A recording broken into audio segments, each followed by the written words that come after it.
All right, my G's, I just really quickly wanted to show you the chord section and the arp section in Current because it is excellent. I've just figured it out, and it's definitely, yeah, I don't want to compare this synth to Vital, but this is a part of the Current synth that is giving me a lot of new creativity at the moment, so I'm really enjoying it. I've made two arps. I wanted to just show you both of them. They're both kind of made from the same sound, which I'm going to break down, the same process, but then one of them is I've just massively over distorted it, and one of them's like the clean version, but they both sound cool. So here's the distorted one.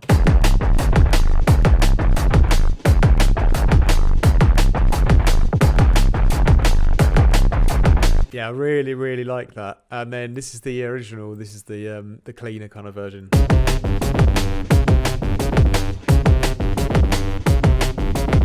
Let's have a quick look at how I built the clean version, because yeah, it's really cool to use the chord and the arp section down here, because basically what I've done is I'll start with the chord, right? So I'm playing a G, and you've got a bunch of cool presets in here already that you can use for like the chords, which are excellent. So even if you've got no musical knowledge or theory like me, you can find some great stuff to use, all right? So yeah, I've just chosen a chord which is like what is the Wanderlust, and you can down here you can change because obviously each chord has different ways you can play it, and you can just so easily like test out different like chord variants, like inversions and things like that, which is just great. It's really cool. And so yeah, going back to the original version I had, the arpeggiator. So once I've chosen my chord, I've actually also over here, this is excellent, you can change the scale of the of like the chord and the arp section, because that's major, right? But when I go to Phrygian, that's a much nicer scale often for like darker music like drum and bass. So you're gonna, if you struggle with music theory, then switch to one of these more obscure scales and you'll get more tense kind of notation, which is really nice. So the Phrygian scale, I love that you can pick that, because that's a great scale. I think some of the other ones are quite popular in drum and bass things as well. I can't really it's a fascinating thing to learn about if you're ever interested, but I don't know the exact musical theory behind the scales, but I know that these ones are really nice for D&B especially. So I've got the Wanderlust, I've got the Phrygian scale, and then in the arp, this is also excellent because you've got so many different types of kind of rhythms.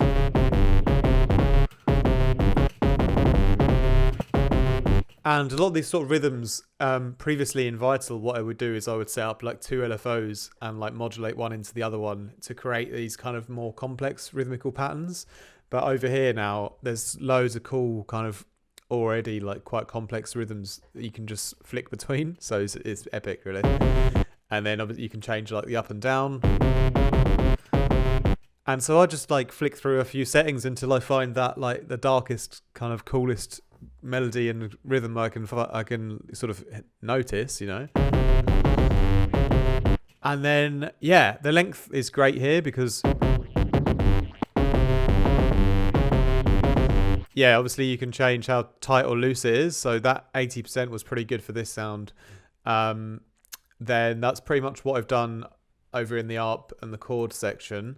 And just talking about the rest of the sound design. So the sound is made from 4 things. So it's a saw and square wavetable, so just a very basic shape. A piano in the granular synthesis section, which adds this extra like harmonic, which is really nice.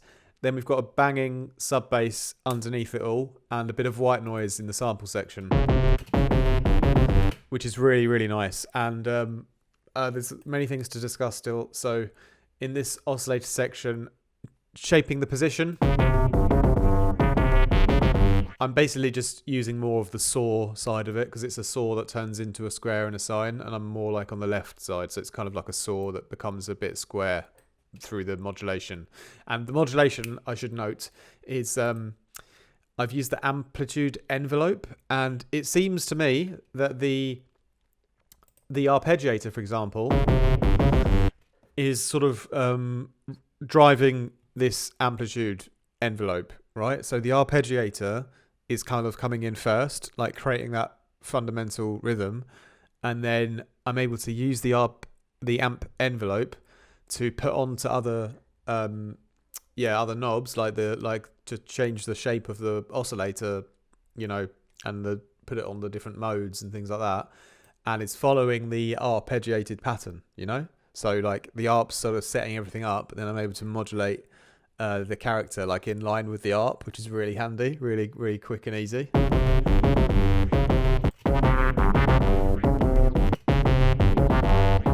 I don't know if there's like an undo button on this synth. That's the one thing that I haven't figured out yet, because that would be excellent, because I haven't seen it yet.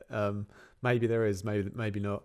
But anyway, it doesn't really matter, because just don't make any mistakes ever and you'll be fine. But yeah, I used this asymmetric mode because it made it a little bit softer.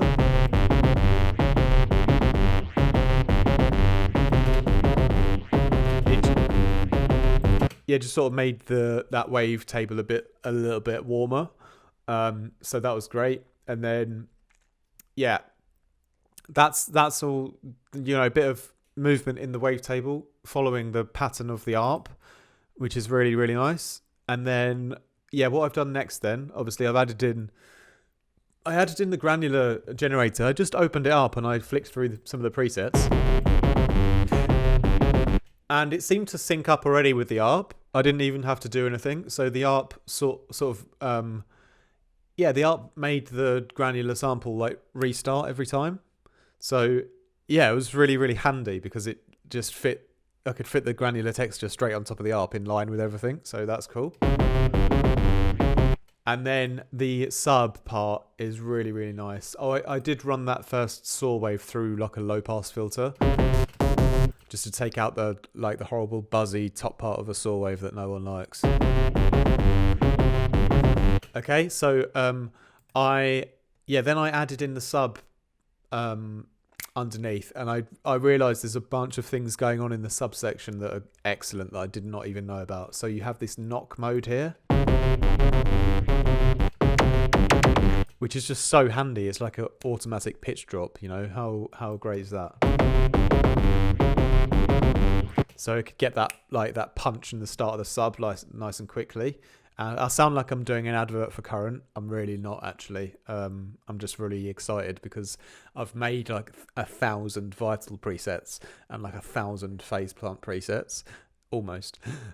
So you can imagine like how I wouldn't say like I'm bored of them, but like it's very like nice and inspiring to like play with a new toy, which has like different buttons.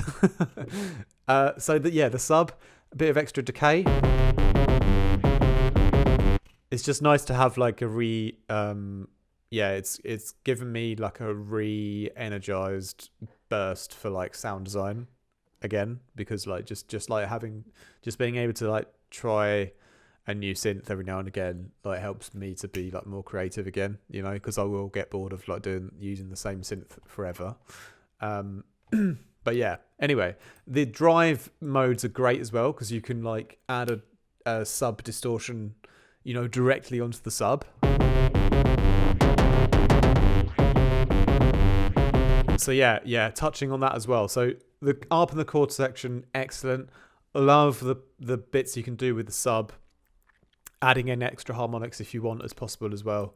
I kind of left it flat on this one. So over here in the subsection as well, I've ticked the mono on just in case the sub is going to like start playing more than one note when the chord section is activated. I'm not sure exactly how it works yet, but switching that on makes sure that there's only one note being played.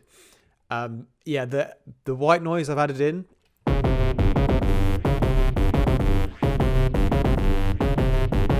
Kind of seems to follow the arp pattern a little bit already. But yeah, I've turned the white noise down a bit. It's the white noise that's already in the sample section. I've turned it down a bit. I've turned the pitch up just to make sure it's nice and bright. I've high passed it a fair bit. Yeah, just adding that in so that when I've put all the effects on, it'll kind of all like gels together the high end nicely. The white noise, it's like salt and pepper for the sound design, you know. So that's pretty much that. Yeah, the filter movement, I talked about that. I did a little bit of FM, like I showed on the previous video how you can just simply a little bit of it. This one was a bit overkill with the granular piano going into the saw wave, so I just did about 10%. When you use sine waves, you can typically put more granular FM into them, but when you're doing a saw wave, like, it will start to become over distorted quite quickly, so that's why I left it on quite a low percentage there. Yeah, that's pretty much it. I just, on the effects, I slammed on quite a bunch of stuff, to be fair. A chorus, reverb, delay, filter. No, I didn't use that. Just three things actually: delay, reverb, and chorus. And these were just, in fairness, just presets, you know. But the point of this video, I really wanted to just show you how wicked the chord generator and the arp generator are in this particular synth, and that has really opened up a whole lot of possibilities for me now.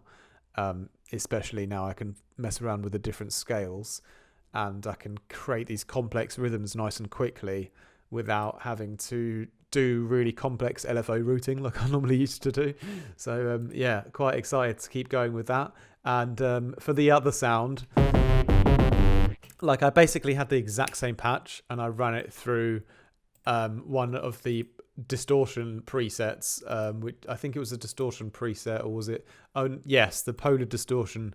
There's a preset here called Bouncy Ball, and yeah, I put that on, and it just goes into this overly distorted industrial kind of version of the sound. But it was quite nice. I added this little hybrid filter before, like with a sort of vowel sound on it, to give it a little bit more interest, because it was quite, I mean, the distortion really destroys that sound quite a lot, but it's like an intentional, like, destroying kind of bass arp, you know. Like, I do think it sounds quite cool. I would probably use that in a track just for a bit of fun, you know. But the clean one is definitely wicked though. And just that whole like melody and the from the arp, I was able to just like lay that down in like a few seconds just by like testing out some of the different rhythms and the different chords with the different scales. It was really fun. I really like that. So I hope you guys enjoyed that. Yeah, just wanted to show off a little bit of the chord and the arp section, and also talk about a little bit about the sub part, as I'm just exploring this synth and going on a journey of what I think is good about it and letting you guys know what I find. So anyway, thank you for watching, my G's. Have a great rest of your day, evening, wherever you are in the world. Much love. More from me soon. Ciao, ciao.